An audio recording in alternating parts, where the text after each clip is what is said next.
ರಾಮೇಶ್ವರಂ ಸ್ಫೋಟ ಘಟನೆ ಇಡೀ ಬೆಂಗಳೂರನ್ನ ತಲ್ಲಣಗೊಂಡಿರ್ತಕ್ಕಂಥ ಒಂದು ಘಟನೆ. ಮತ್ತೆ ಇಡೀ ದೇಶದ ಜನ ಕೂಡ ಕರ್ನಾಟಕದಲ್ಲೂ ಅದು ಕಾಂಗ್ರೆಸ್ ಸರ್ಕಾರದ ಅವಧಿಯಲ್ಲಿ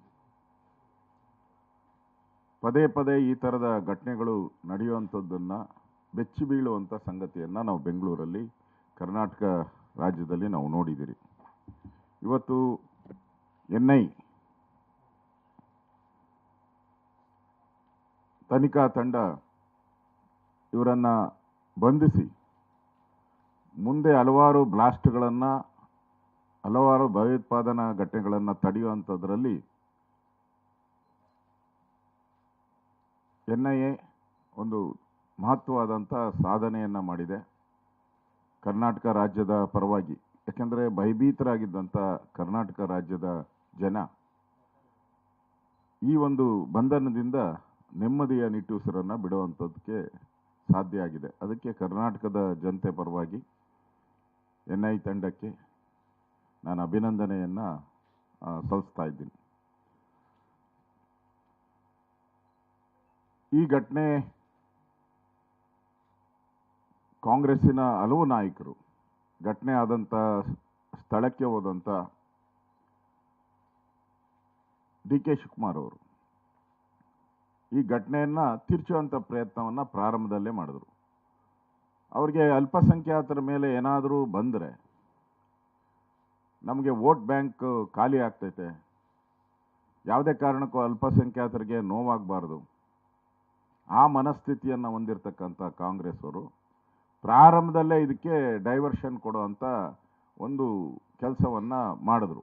ಅಂದರೆ ಡೈವರ್ಷನ್ ಅಂದರೆ ಪೊಲೀಸರಿಗೂ ಕೂಡ, ಜನಗಳಿಗಲ್ಲ, ಜನಗಳಿಗೆ ಮೊದಲೇ ಕೊಟ್ಟರವರು, ಆದರೆ ಪೊಲೀಸರಿಗೂ ಕೂಡ ನೀವು ತನಿಖೆ ಹೆಂಗಿರಬೇಕು ಅಂತ ಸರ್ಕಾರ ನಡೆಸುವಂಥ ಮಂತ್ರಿಗಳು, ಅಧಿಕಾರಿಗಳು ಈ ಥರದ ಒಂದು ಡೈವರ್ಷನ್ ಕೊಟ್ಟರೆ ಅಧಿಕಾರಿಗಳು ಯಾವ ದಿಕ್ಕಿನಲ್ಲಿ ತನಿಖೆ ಮಾಡಬೇಕು? ಒಬ್ಬ ಮಂತ್ರಿ ಹೇಳಿದ ಮೇಲೆ ಆ ದಿಕ್ಕಿನಲ್ಲೇ ತನಿಖೆಯನ್ನು ಮಾಡಬೇಕು. DK ಶಿವಕುಮಾರ್ ಅವರು ಹೇಳಿದರು, ಇದು ಹೋಟ್ಲುಗಳ ಗಲಾಟೆ, ಹೋಟ್ಲುಗಳ ಮಧ್ಯೆ ಒಡಕಿನಿಂದ ಬಾಂಬನ್ನು ಬ್ಲಾಸ್ಟ್ ಮಾಡಿದ್ದಾರೆ, ಅದು ಸಣ್ಣ ಪ್ರಮಾಣದಲ್ಲಿ ಏನೋ ಮಾಡಿದ್ದಾರೆ, ವ್ಯಾಪಾರದ ಒಂದು ವ್ಯಾಜ್ಯ. ಅಂದರೆ ಪೊಲೀಸರು ಯಾರು? DK ಶಿವಕುಮಾರ್ ಅವರು, ಬೆಂಗಳೂರಿನ ಇನ್ಚಾರ್ಜ್ ಮಿನಿಸ್ಟ್ರು. ಹೇಳಿದ ಮೇಲೆ ಪೊಲೀಸರು ಅದೇ ಜಾಡಲ್ಲಿ ತನಿಖೆ ಮಾಡಬೇಕು. ಅಂದರೆ ಕಾಂಗ್ರೆಸ್ ಅವರು ಪದೇ ಪದೇ ಈ ಕುಕ್ಕರ್ ಬ್ಲಾಸ್ಟ್ ಆದಾಗೂ ಕೂಡ, ಮಂಗಳೂರಲ್ಲಿ ಕುಕ್ಕರ್ ಬ್ಲಾಸ್ಟ್ ಆದಾಗ ಕೂಡ ಇಮಿಡಿಯೇಟಾಗಿ ಅಲ್ಲಿ ಎಂಟ್ರಿ DK ಶಿವಕುಮಾರ್ ಅವರು ನಮ್ಮ ಬ್ರದರ್ಸ್ ಅಂದ್ಬಿಟ್ರು. ಎಲ್ಲೇ ಈ ಥರದ ಘಟನೆ ನಡೆದರೂ ಕೂಡ ಸರ್ಕಾರ ಅದನ್ನು ಮುಚ್ಚಾಕುವಂಥ ಪ್ರಯತ್ನವನ್ನು ಮಾಡಿದೆ, ಮಾಡ್ತಾನೂ ಇದೆ. ಮತ್ತು ಅಲ್ಲಿ ಹೋದಂಥ ಮಂತ್ರಿಗಳು ಕೂಡ, ಕೆಲವು ಮಂತ್ರಿಗಳು ಹೋದಂಥವರು ಕೂಡ ಇದನ್ನು ಡೈವರ್ಟ್ ಮಾಡೋ ಪ್ರಯತ್ನವನ್ನು ಮಾಡಿದ್ರು. ಆದರೆ ರಾಜ್ಯ ಸರ್ಕಾರ ಏನು ತನಿಖೆಗೆ ವಹಿಸಿತ್ತು, ಅವರಿಗೆ ಜಾಡ್ ಕೊಟ್ಟಿದ್ದರಿಂದ ಅವರು ಜಾಡನ್ನು ಹಿಡಿಯೋಕ್ಕಾಗಿಲ್ಲ. ರಾಜ್ಯ ಸರ್ಕಾರ ಒಂದು ಡೈರೆಕ್ಷನ್ ಕೊಟ್ಬಿಡ್ತು, ಆ ಡೈರೆಕ್ಷನಲ್ಲೇ ಹೋದ್ರು ಅವರು, ಅವ್ರಿಗೆ ಏನೂ ಸಿಗಲಿಲ್ಲ ಮಾಹಿತಿ.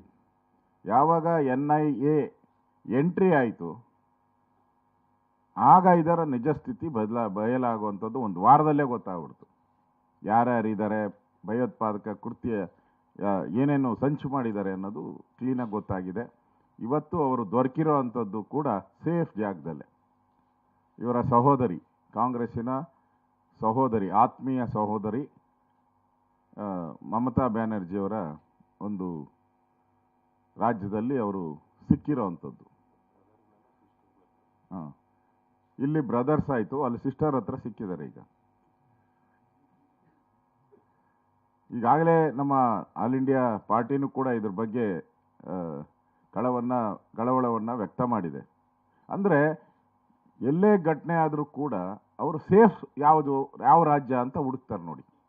ಅವರು ನಮ್ಮ ದೇಶದಲ್ಲಿ ಬೇರೆ ಬೇರೆ ರಾಜ್ಯ ಇದೆ, ಹೋಗ್ಬೋದಾಯ್ತು, ಅವರು ರಾಜಸ್ಥಾನಕ್ಕೆ ಹೋಗ್ಬೋದಾಯಿತು, ಗುಜರಾತ್ಗೆ ಹೋಗ್ಬೋದಾಯಿತು, ಮಧ್ಯಪ್ರದೇಶಕ್ಕೆ ಹೋಗ್ಬೋದಾಯಿತು, ಹೋಗಿಲ್ಲ.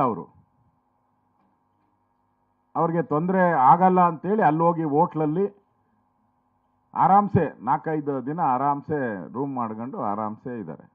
ಯಾವಾಗ NIA ತಂಡ ಅದ್ರ ಕಡೆ ಗಮನ ಕೊಡ್ತೋ ಅವಾಗ ಆ ಸರ್ಕಾರ ಅವ್ರ ಜೊತೆ ಬಂದಿರೋವಂಥದ್ದು.